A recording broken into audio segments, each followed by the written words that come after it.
So my name is Gemma, Gemma Willis, and I am the Head of Development Hub for Scripture Union England and Wales. What that really means, although it sounds very fancy and exciting, what it means is that I take responsibility with my team for everything that is content related that Scripture Union are producing. So whether that's material for children, for young people, for adults, it all comes through my team. So today I'm going to be talking a little bit about failure and what failure really means for innovation. I think the title I was given, that I think you will have seen, was How to Embrace Failure to Innovate. And innovation and failure for me go hand in hand. So it's so valuable for innovation to fail. And it's a really hard thing for us to get our heads around sometimes, I think. We tend to really despise failure. We tend to feel shame when we're thinking about failure. And I want to explore some of those things today. I also want to look at where our perception of failure comes from, that negative perception that we struggle with. Why do we have that, and what's that grounded in? I'm going to touch on some biblical notions of failure as well. Is there even failure in the Bible? I mean, who knows? What does that mean for us? And then right at the end, I'll just come back to how we can embrace failure. How can we proactively do that? I'll also have plenty of time for questions at the end. Now, it couldn't really be a workshop on innovation if I wasn't going to do something at least slightly innovative at the beginning. And so I'm going to try something that you will need a smartphone or a tablet device with a camera for the next session, the next part of the session. So here on the next slide, you should be able to see a lovely QR code. And of course, now in light of COVID and scanning into everywhere we visit, you're all very familiar with this. So I'm hoping that you're able to find a device with which you can scan this. It will take you to a video, which I'd like you to watch. And as you watch it, I'd like you to think about how much failure was involved in this video. If you're not able to scan the code, I'm posting the URL for the video in the chat. So if you need it that way, then you can copy and paste it from there.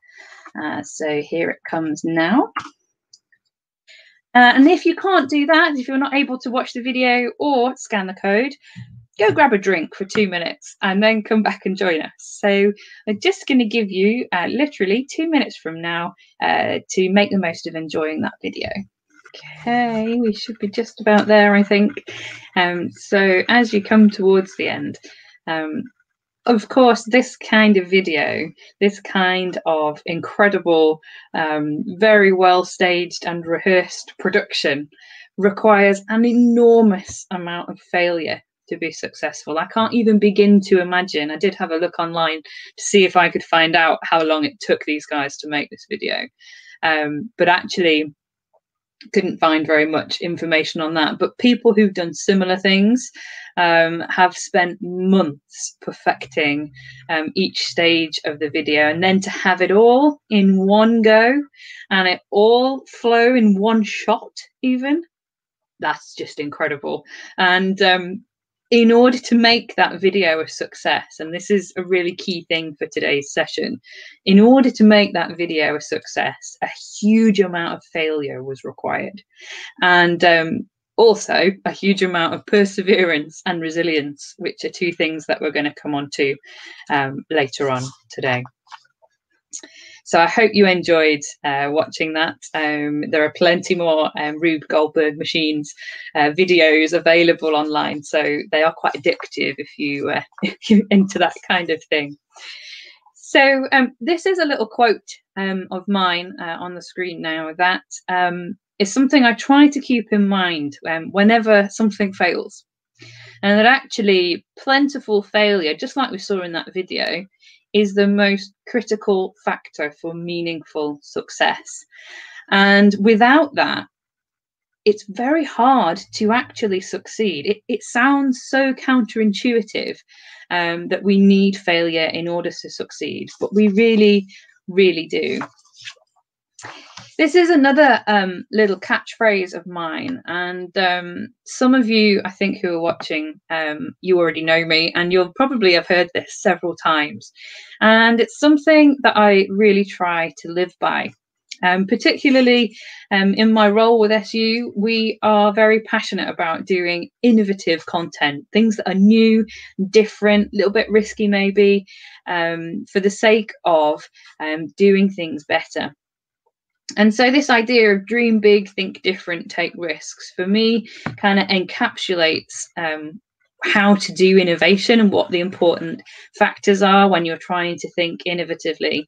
And the dream big thing, it kind of makes sense, you know, if you're trying to innovate, you've got to think outside the box. You've got to think about things that don't already exist. You've got to bring together concepts that have never been brought together before. Think different. Those of you that are Steve Jobs fans will know that I have just blatantly stolen that from him in his early work with Apple. But it's a great phrase, because if we're not thinking differently, we're never going to be able to innovate. In fact, the opposite of innovation really is just staying the same. And so taking risks, well, for me, you can't innovate unless you take risks. If you don't take risks, then how are you ever going to discover the new and different thing? But risk, of course, is inherently scary. And it's scary because we don't know that we're going to succeed. So if something is a really safe bet, if it's really obvious that that's going to be fine and it's going to be a really successful project, it's probably not risky. It's probably not innovation. So as we kind of set the context there, thinking about these three phrases, you'll see that as we go through the session today, they'll pop up every now and again. I will keep referring to dreaming, to thinking differently, and to taking risks, because it really does encapsulate what innovation is all about. So I'm going to move on to the next slide now, which is all about the F word. The F word being failure, of course. And it almost seems to be a word that we're as afraid of as the other F word in terms of using it in common language, because we just don't like to talk about failure. It makes us uncomfortable. But there's something in the definition of failure and the etymology, where the word comes from, that I think is really fascinating. So the definition as it stands at the moment, the current definition for today's use, is the fact of someone or something not succeeding. So it's kind of, you know, the opposite of success, which I think is probably where we would all start with a definition. But if you look at where the word came from, you'll see that it comes from the old French word, which I'm not even going to try and pronounce, but you can see it there on the screen, which means non-occurrence and cessation of supply. Now that's really interesting to me, because it's not a personalized thing. And we're going to look at in a minute about what happens to failure when we personalize it and when we depersonalize it. And so in the old definition, it wasn't about someone, it was about something. And it's interesting to me that as the usage of the word has evolved, that we seem to have added in this idea of failure belonging to someone. So thinking about that idea of hating failure and why we can't deal with it, I think one of the reasons is because we do always personalize it.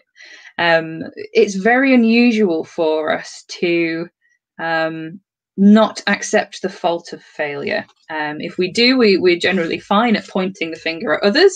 But when it comes to a failure of our own, we really kind of hunker down and cower and feel very ashamed of ourselves. You know, the last point on this slide is we tend to feel some sort of shame when we talk about failure. And I think another reason that we really struggle so much with failure is that we as a society, we only see value in success. For us, it's about wanting to be the best, wanting to get the best result. Not that any of those things are bad in themselves, but we've built a society and a culture, particularly in the Western world, which is all about praising success and achievement. We even go so far, you think about our cultural expectations as a society, we've even pretty much defined what success looks like. To be successful, you need a nice house, a happy family, a fancy car, you need to be popular, be famous on social media. And we've kind of got these expectations of what success looks like, almost to the point that we depersonalize success. We stop celebrating the individual skills of somebody or their unique talents. And so, in a way, as I was reflecting on this and thinking about personalizing failure, I think we need to depersonalize failure and personalize success. And it seems a little bit of a word game, but actually I think it's quite profound. Because when we depersonalize failure, we're able to use it as an opportunity to learn. We're able to step back from perhaps the emotional response to failure and really use it as something to reflect on.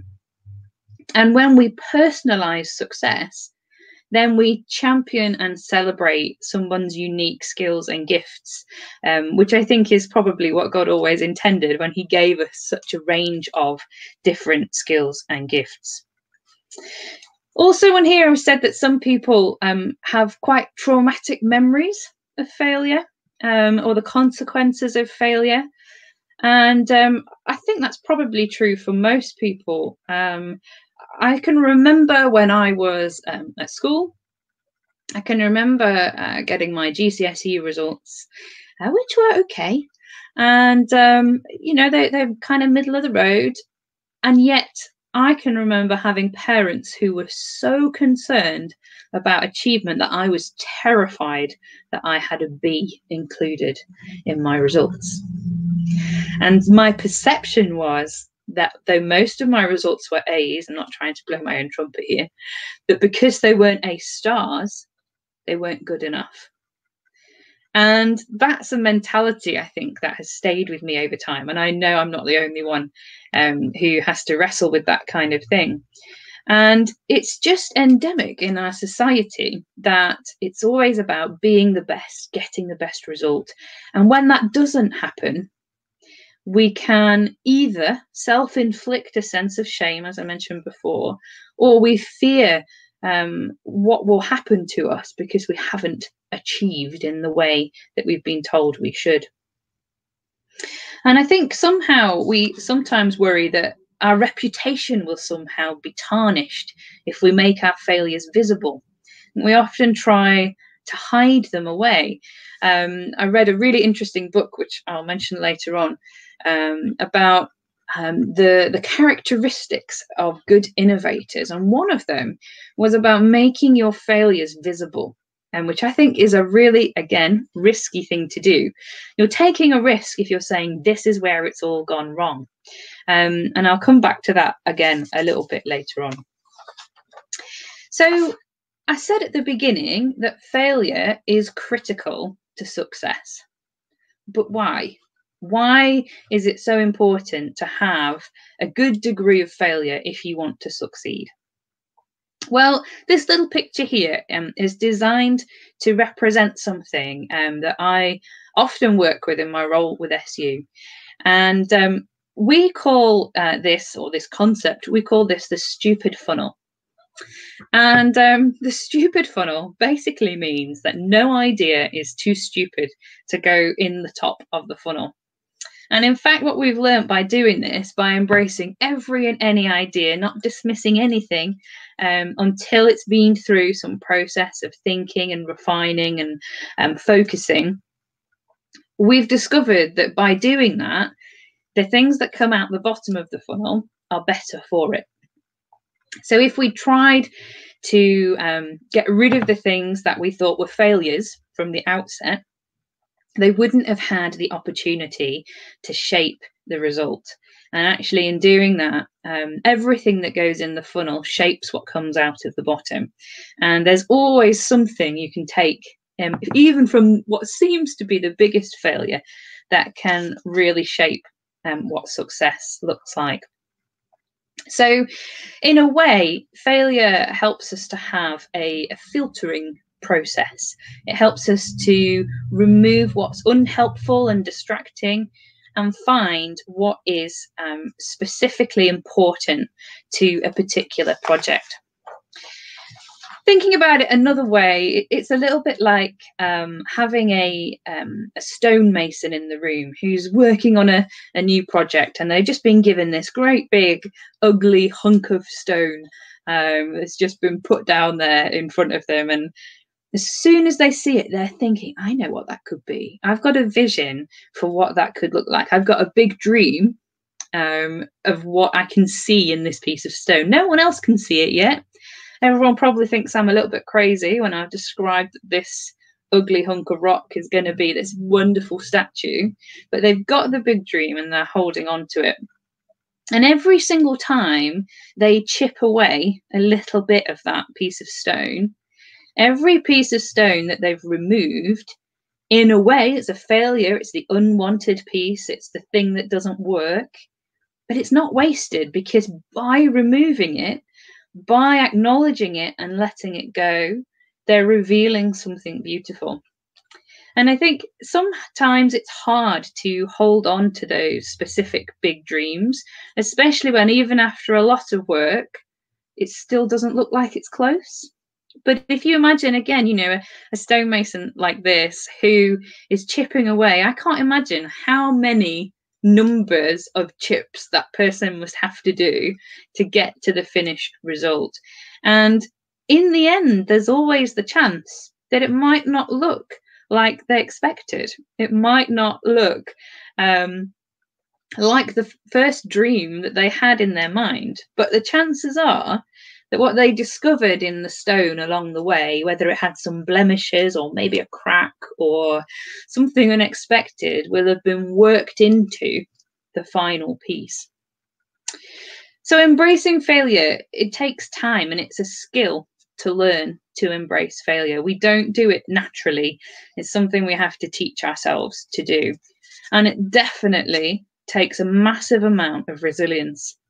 But that's why the big dream, dreaming big, is so important, because it's in the times that we fail, the times that we struggle, that the vision from that dream can keep us motivated. So a quote here that's pretty famous, I'm sure most of you will have heard this before, from Thomas Edison, inventing the light bulb, of course, and saying, I've not failed 10,000 times. I've successfully found 10,000 ways that will not work.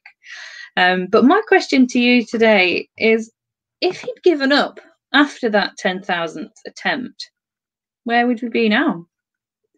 Of course, you could argue that someone else would have invented it and it would be fine. But for him, in terms of the direction that he was taking, every single time he found a way that it didn't work, he was closer to finding the way that it did.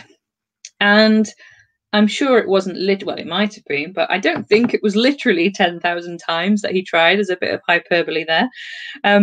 But I think what he's talking about is that sense of keeping going, keeping trying, and finding value in every failure. Without failure, as I said before, I don't think that genuine innovation is really possible, because, and this is another quote from Edison here, innovation, in my view anyway, is finding the better way. This great quote from him, there's a way to do it better, find it. And for me, that captures something of innovation never really truly ends, because even when you think you found the best way, chances are when you look at what you've achieved and you evaluate it and you continue to study where you think the best thing might be, you're probably going to find something else to improve, to tweak, to change, because there's always going to be a better way. Thinking about that idea that innovation is an ongoing thing, it never really comes to an end. I'd just like to show you a picture of the traditional innovation cycle. Hopefully you can see that. It's a little bit small on my screen. So the innovation cycle usually starts with a prototype, usually starts with an initial idea, an initial concept that someone dreams up. It's the big dream moment. And to get that big dream into some sort of prototype, it can sometimes take quite a long time. But the point of the prototype isn't to prove that the dream works. It isn't to prove that the dream is a good idea. It's to have something that you can test.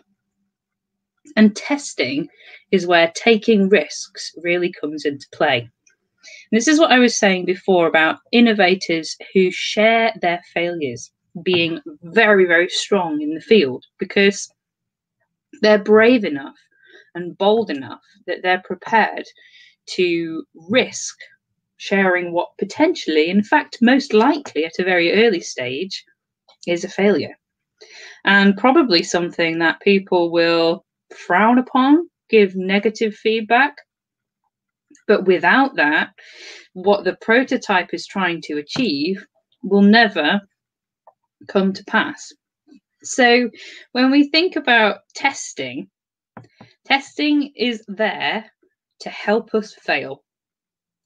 And we want to see testing as the point at which we succeed. So it's almost as if when we eventually succeed, I would think that an idea, a concept, a product, whatever it is we're talking about, would have been back and forth around a loop of prototyping and testing until it's ready to succeed.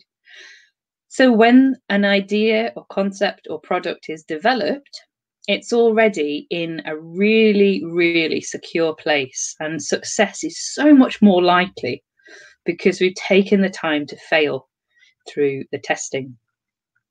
What's really interesting about the innovation cycle, when it's done properly, is the word cycle. Now, as I say, that's the most interesting feature to me anyway, because it's the most interesting thing that most people miss out the cyclical nature of this. So they'll prototype something and test it and often go back and forth until it's right. Then they'll develop it, then they'll launch it, and then they'll stop. But of course, that's not what innovation is about, because as we said before, it's about finding a better way. And that better way is only found when we evaluate the status quo. So evaluating something, even that has been through such a strong testing process that has been really rigorous along the way, there will still be a better way. And so that little pink arrow on the top left of this diagram is so important. Maybe I should have made it twice as big. Because without that, the innovation cycle isn't really a cycle and we don't get the maximum benefit.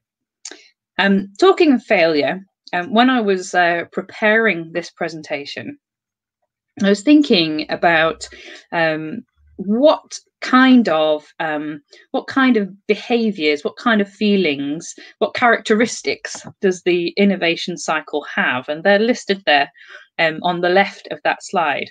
What I failed to notice was that they spell a word, which my husband keenly pointed out to me. And so I have taken note of my failure, and I'm going to pretend that these are clearly spelling a word, making it easy for you to remember that the innovation cycle has the characteristics of the word races. So it should enable you to be responsive. It should be adaptive to the situation that you find yourself in. It should force you into a place of creativity, creating the new and different, thinking different as you as you move through the cycle. It should be exciting. If innovation isn't exciting, we're doing it wrong. We should be pushing boundaries, taking risks, and exploring the new and different.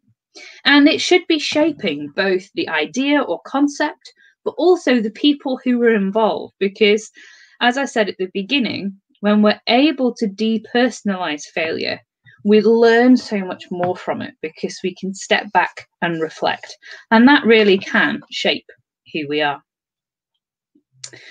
So moving on to a biblical view of failure, you'll notice I've added a question mark here. I think for some people, even contemplating that there is a biblical view of failure outside of sin might be a challenge. But is failure a sin? And that's something I've been mulling on as I've been preparing for today, thinking, I'm not sure. Now, it's easy to jump straight to the conclusion that Adam and Eve in the Garden of Eden, they failed and they sinned, and that's the same thing, right? Maybe not. Maybe God expects us to fail in our ability to love him and honor him. Maybe we would fail anyway as we try to learn. Maybe failure is part of being creative, and God wants us to be creative. So if failure is part of being creative, does God want us to fail? You see, there are a whole load of tautological things here that we could spend a whole session on in itself. But I wonder if we think about just that nature of the first failure, if you like, of the fall. Was it really the first failure? I really don't know. It's a fascinating thing to contemplate. If you have any wisdom on that, feel free to pop it in the chat. But I think we could explore it for a long time. And though I'm not sure about that, though I don't know what I think about the connection between failure and sin on a very foundational level, I do know that God embraces failure in humanity. And to me, that's one of the most powerful and beautiful things about our relationship with God. And he takes our failures, our not the best attempts, and he uses it for good.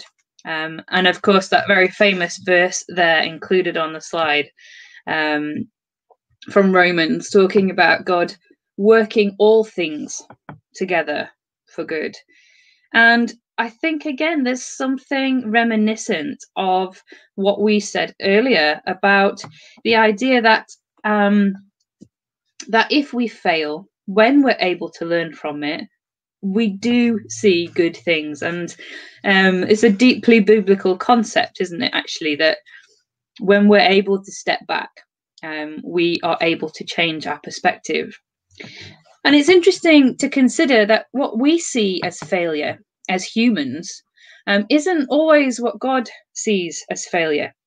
There's something very profound, I think, about the idea that, you know, from a public human perspective, the most terrifying failure, the most horrifying failure of all time, you might argue, is Jesus dying on the cross. If you're not a Christian and you're looking in on that story from the outside, it seems to be one of the most epic fails of all time.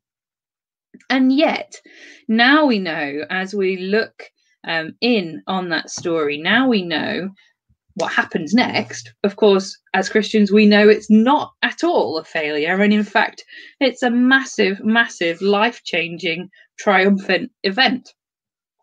And so that perspective of failure, imagine being one of the disciples at the time. It felt like Jesus had just failed completely. But actually, with a perspective of stepping back and looking over what happened in the following few days, of course, we know that he didn't. So when we think about failure, I think sometimes it's easy to feel that we're never going to be able to learn anything from it. And my advice on that would be, leave it alone for a while and revisit it. Failure can sometimes be really raw emotionally, and we can feel very attached to something that has failed. But actually, if you revisit it after time has passed, then there are always things to see and things to learn. I've also been reflecting on this verse as I prepared for today's presentation, and the idea of resilience and perseverance, as I mentioned earlier on, that actually these two characteristics are fundamental to our ability to embrace failure. Without a sense of resilience and perseverance, failure can just be crippling. And reflecting on factors that help us to build up resilience and perseverance. These factors, some of them anyway, come from some work that I've done around mental health and resilience in young people. And what do young people need in order to have a healthy level of resilience? And some of these come from there, but they're also my own reflections as well. So if you're struggling with resilience and perseverance and failure just feels too hard to cope with, take a step back and think about putting into place in your life these things. So putting a good support network of people around you, having an opportunity mindset, so seeing failure as valuable and something to learn from, putting in time to step back and reflect, as I just mentioned, making that time to dream, because it's the dream that really helps us to hang on to the motivation in the face of failure. Time to rest. And that one is so key, because if we're completely exhausted and spent on what we've been working on, we can't embrace failure at all. We're not in a fit state to do it. We need to be rested and a bit detached from the situation to be able to embrace that failure. And also working on your own sense of self-esteem and self-worth. And this is where the depersonalizing of failure comes in. Of course, there are times when to personalize failure is necessary. I'm not saying that, you look at the criminal justice system, for example, there are things that have gone horribly wrong there that do need to be owned, that do need to be punished, that need to be addressed. And so I'm not suggesting that people start depersonalizing failure in that sense. But for you as an individual, when you're working on an innovative project that is a concept, an idea, whatever it might be, the depersonalizing piece is probably the first step to ever learning from that failure. And to do that, we have to have a healthy sense of self-esteem and self-worth. I've worked with people in the past for whom every failure is a personal failure. And actually, it's really hard to move on from it if we're not able to step back and learn. So if you're struggling with those areas, I definitely recommend putting some time into work on those, as it will really help you to embrace failure in innovation.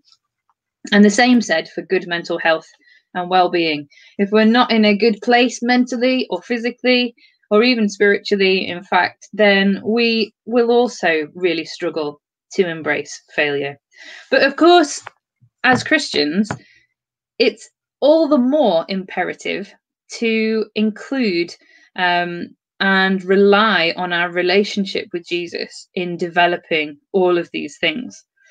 Of course, it doesn't necessarily mean that as Christians it's any easier to develop these things, that somehow we're automatically more resilient and have perseverance because we know Jesus. Of course not. But actually, as our relationship with God grows, our resilience and our perseverance should grow too. And that's why I love this verse, coming back to the verse on the slide. You're probably, again, familiar with this. But you think about what Paul was going through in the context of this verse. So many challenges for him, so much failure from the outside looking in.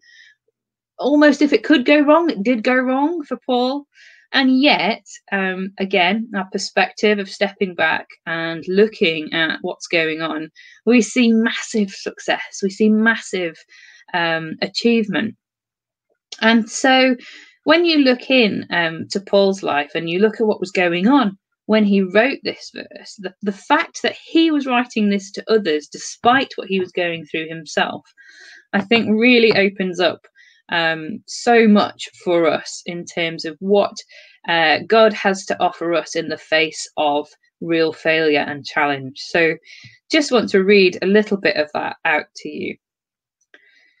So we are hard pressed on every side, but not crushed. We are perplexed, but not in despair. We're persecuted, but not abandoned. Struck down, but not destroyed. And if that's not about resilience and perseverance in the face of failure and challenge, then I'm not sure what is. Perhaps later today you could reflect on that verse for yourself in the face of whatever innovation work you're doing and whatever failures you're trying to embrace, and spend some time in prayer around that verse, reflecting on what God might want to say to you through it. So I don't know if you noticed at the beginning of this verse, there is the classic reference to being treasure in jars of clay. And without going into full-on sermon mode, I just want to touch on the idea of humanity and the idea of us being so fragile, that our lives are treasures in jars of clay. And I'm sure many of you will have heard before the idea that these jars of clay, they're so easily broken, they're so easily cracked, and yet God continues to use us despite our frailty. He continues to shine through the cracks in our broken lives to bring glory to him and to reveal his love to the world. And what really fascinates me about this idea of kind of failure having some beauty to it is that actually there's a new, well, not new, but resurgence of a cultural art and craft that has come about that's based on that very thing. I don't know how many of you have heard of Kintsugi. Kintsugi is how it seems to have been anglicized. I'm not going to attempt to pronounce the proper Japanese word there on screen. But it's this idea that something can be broken, something can fail, if you like, and as it's put back together, it's made more beautiful. And my sister-in-law bought me my own Kintsugi kit for Christmas. Here it is. And in here, it takes it even a step further. In here, there's a complete bowl. And the task is to smash it and then put it back together to make it all the more beautiful. And I love the fact that there's this cultural resurgence at the moment of the idea that actually perhaps we don't have to aim for perfection, that there is something beautiful in failure. And if we think about that a bit more broadly in terms of culture today, there are a rising number of Instagram channels, for example, about letting your natural beauty shine and not wearing makeup, or embracing a variety of skin tones and body shapes, and actually that this one goal of perfection somehow isn't as important anymore. And although that feels like a bit of a grassroots community movement, I do wonder if it's pointing towards people beginning to realize that failure and imperfection have something really valuable to offer. So coming towards the end now, and just thinking about embracing failure. How do we embrace failure to innovate? So we need to depersonalize the failure and take time to reflect and learn. We need to invite other people to contribute into our failures, and without shame, being really proud of our failures because they're so valuable to us as we learn. We need to be able to hold on to our dreams. We need to be able to take the time to dream big, think different, and take risks. We need to pursue holding on to the dream of finding a better way. We need to be the people who always want to improve and to take the risky step of innovating. We need to take time to grow in resilience and perseverance. And perhaps most importantly, we need to invite God to walk with us in those moments of failure. And I want to finish with a quote from one of my favourite authors, Brené Brown, who, again, a very famous lady. I'm sure many of you will know of her work. But this is from one of her books called Rising Strong, which is a book about responding to failure, responding to challenges and difficulties, any kind of negative experience, really. Highly recommend the book if you're looking for something new to read. But she says this: "The irony is that we attempt to disown our difficult stories to appear more whole or more acceptable, but our wholeness, even our wholeheartedness, actually depends on the integration of all of our experiences, including the falls." And if we interpret that through the eyes of innovation and failure, I think it really draws together so much of what we've talked about today. This idea that failure needs to be incorporated because it actually gives a better result in the end, no matter how hard it might be, no matter how much we might want to hide it. By actually embracing it, we do so much better, and the outcome is so much closer to the dream. So, as I said, throughout the presentation, there are a few books here I definitely would recommend if you want to do any further reading into this. Particularly, the quirky book there that I've got a picture of is the one with the stories of different innovators and the characteristics that have helped them to really stick with innovation. That's a great book, and so much variety in there. And the Brené Brown one that I just quoted from at the end there, Rising Strong, there's so much in there. You could read it 10 times and still be getting some great wisdom from that. So that brings me to the end, and I think we have some time for some questions. If anybody wants to ask a question, I'm just going to have a look in the channel so I can see. Why is failure counted against you in the marketplace? That's an interesting one. I think it depends which marketplace you're in. So for some people, I think failure still has that very negative perception, or you obviously didn't achieve enough, you didn't succeed enough. But I think in the marketplace, if we're able to see how we can explain that our learning from failure, that's actually a stronger position. I think we all know that, someone who is out there saying, well, I've never had any failures, they're lying, I promise. And I think actually being able to show what you've learned and what you've changed because of the failure actually puts us in a stronger position. I appreciate it's not always easy, but that would be my view. I've got another question. You mentioned youth in part of your talk. Are there any specific tools you've used to help build resilience and change their view on failure?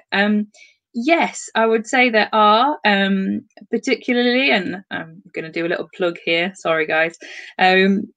For the work that I mentioned that I'd done on resilience was around youth mental health and well-being. And with Scripture Union, we have just released in the last year or so a whole suite of mental health and well-being resources, some of which really do begin to address that idea of building resilience in self-esteem and self-worth particularly. And all of those are on the SU website. So if you go on the SU website and look for mental health, you will find a whole selection of great resources there. I strongly recommend them, but of course I would, because that's my job. But they are great too. Okay, let's call it a day there. Thank you for being here with me today. If you've been watching live, thank you. If you've been watching on catch up and you've had another go at looking through this in your own time, great opportunity. I've really enjoyed preparing for this, because it's helped me to reflect on my own thinking about failure as well, which has been really valuable. So I'm going to say goodbye and then we'll be done. So thanks, guys. Thanks for watching, and fail well.